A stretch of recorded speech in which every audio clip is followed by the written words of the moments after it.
Hi, this is Cezanne, and in part 5 of the story behind the book, I'll explain how I discovered I'm the descendant of royalty who were enslaved. It all started in 2010 when I watched the film Sankofa. Sankofa is a Ghanaian Adinkra symbol meaning it's not too late to go back and fetch what you have forgotten.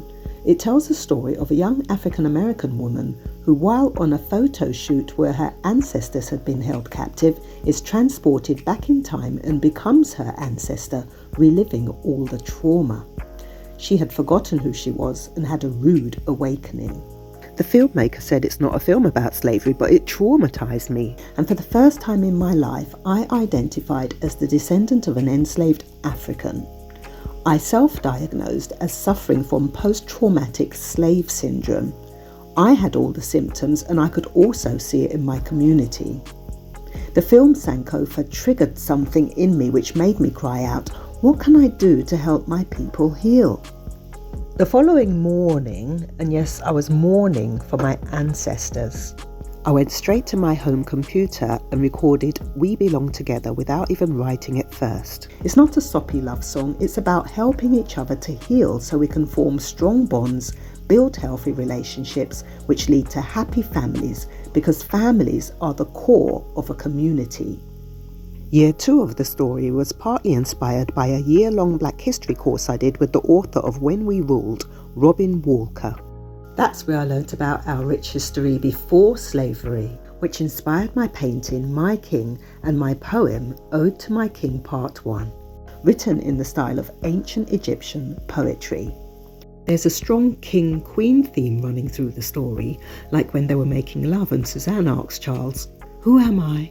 And he replied, "You're my queen," he groaned as he came.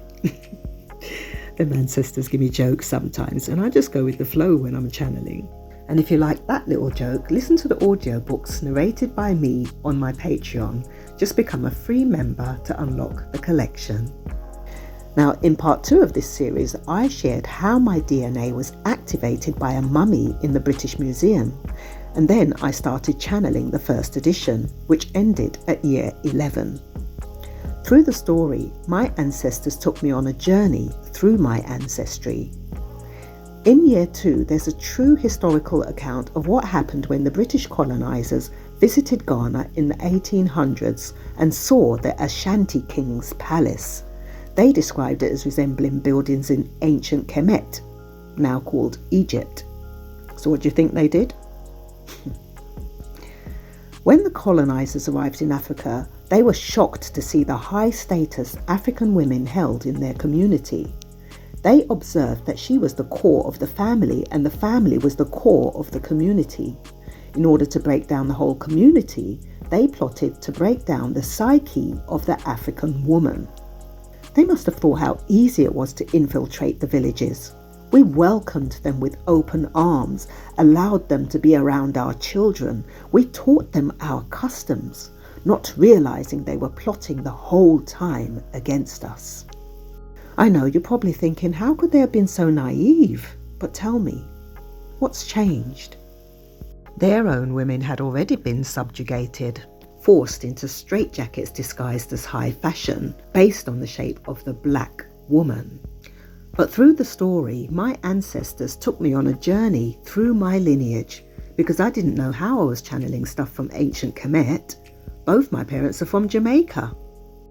In year 2, I learnt that they migrated from Kemet to Ghana, where they got captured, transported to Jamaica, before being enticed to come to England.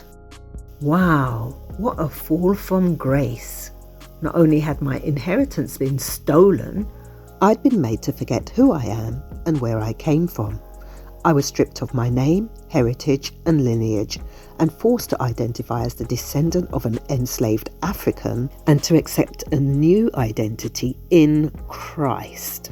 Yes, the same white Jesus image that was used to steal my inheritance that I was meant to pass down to my children and my rightful position in this world. The worst mindfuck was their false Christian religions, which was nothing short of a land grab. Yes, they used their false religions to claim land that didn't even belong to them.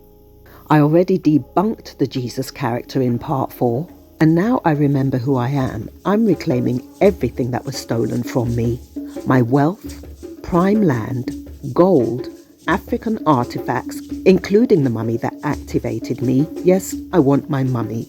It has to be one of my ancestors. As the Honourable Marcus Garvey said, a people who do not know their history are like a tree with no roots. I channeled this beautiful Black love story to help the descendants of enslaved Africans heal individually and as a community. We must look back, not to keep reliving the trauma, but to get to the root cause of our relationship issues so we can heal. And then we'll be able to move forward positively and rebuild our families and community for the sake of future generations. The Ancestral Mothers are here to help with the process. In 2014, I stepped foot on my motherland for the very first time. I went on a 10-day cultural tour in Ghana with the Calabash Hub. We visited the dungeons where our ancestors had been held captive before being shipped off the continent, never to return again. We held a special ceremony for our ancestors and went through the door of return. It used to be called the door of no return, but now the descendants are returning. It's been renamed the door of return. Is your motherland calling you home? The first edition ended at year 11, but after my 6-month stay in Ghana, I wrote 2 new chapters inspired by my stay and retitled the book Journey of a Sister.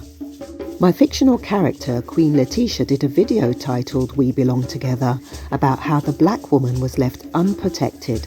I'll put the link to the playlist below.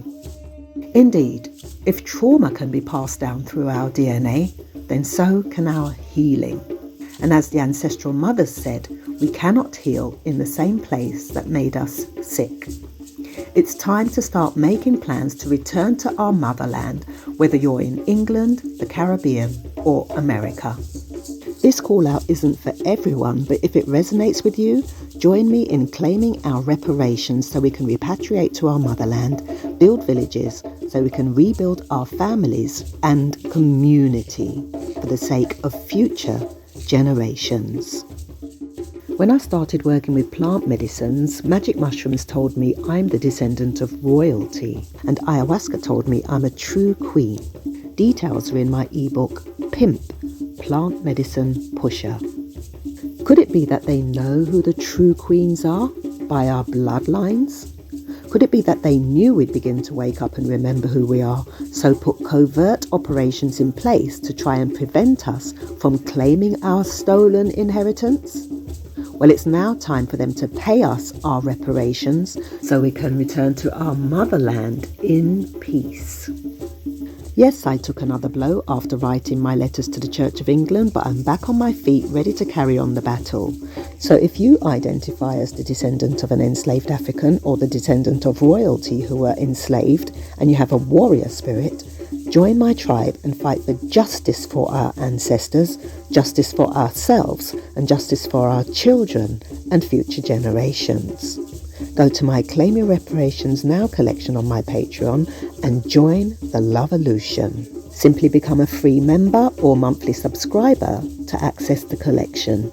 You can also purchase individual products in my shop, like MP3 downloads from my revolutionary spoken word collection, Loveolution. Thank you to all who have subscribed since my last video. Now I'm going live this Sunday and every Sunday at 6 p.m. GMT. Come to the Church of Cezanne. If you have any questions, comments or suggestions, put them in the comments under this video and I'll aim to respond in my next live. See you there.